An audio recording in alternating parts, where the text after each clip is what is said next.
Around the year 1500, Japan did not look like a unified country in the modern sense. There was an emperor in Kyoto. There was also a shogun, a military ruler from the Ashikaga family. But outside the capital, real power was slipping away. Across the islands, regional warriors, local officials, temple communities, merchants, and farming villages were all learning the same lesson.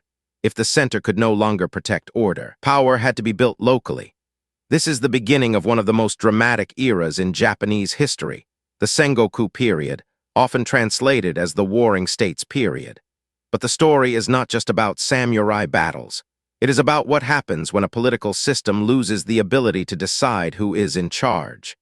To understand Japan around 1500, we need to begin in Kyoto with a war that did not produce a winner. In 1467, conflict broke out in the capital. It is known as the Onin War. At first, it was connected to rivalries among powerful military families and a dispute over succession inside the Ashikaga shogunate.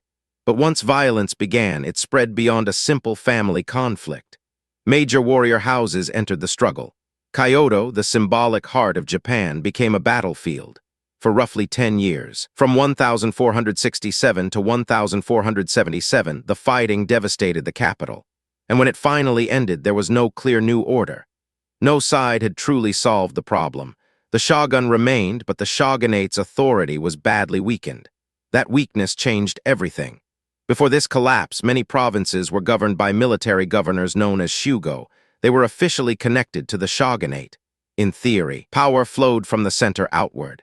But after the Onin War, that theory mattered less and less.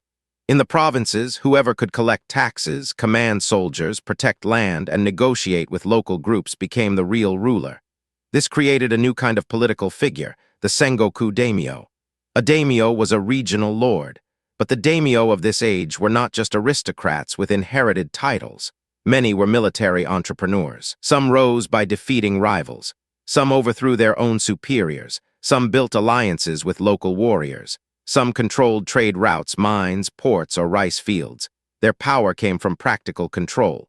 Could they defend territory? Could they pay soldiers? Could they keep farmers producing? Could they build a stronger domain than their neighbors? Around 1500, this was the new political reality of Japan. The map was no longer defined only by ancient court titles or official appointments. It was defined by force, administration, money, and loyalty.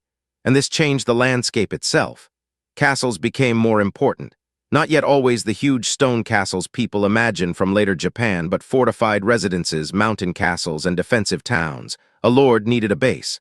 Around that base, retainers gathered, craftspeople gathered, merchants gathered. Roads, markets, and storehouses became part of military power. In other words, war did not only destroy, it also reorganized society. A successful daimyo had to be more than a fighter. He had to be a manager. He needed land surveys, laws for retainers, systems of taxation, and ways to settle disputes. The strongest domains became small experiments in government. This is one of the most important points about the Sengoku period. Japan was fragmented, but it was not simply chaotic. Across the country, local powers were building new forms of order. At the same time, ordinary people were not passive. Villages organized themselves for protection. Farmers negotiated with warriors. Religious communities could become military and political forces. In some regions, leagues of believers and local people resisted samurai control.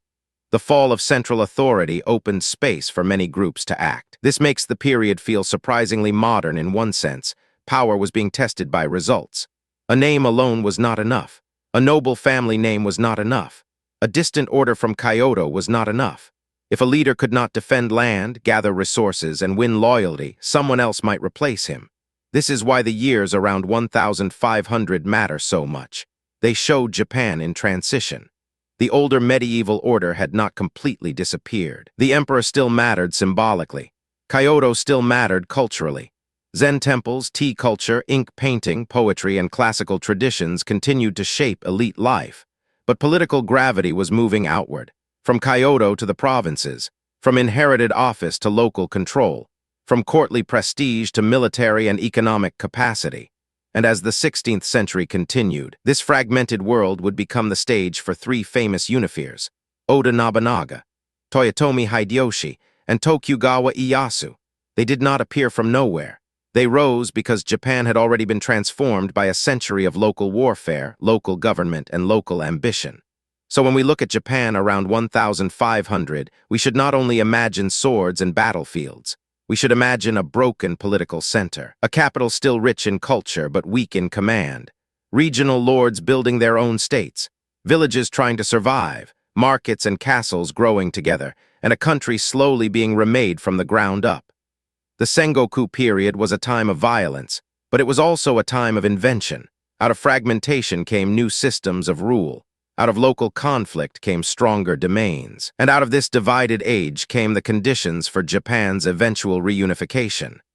In the next episode, we will look more closely at the world of the Sengoku daimyo, how a regional lord built power, controlled people, and turned a province into a war machine.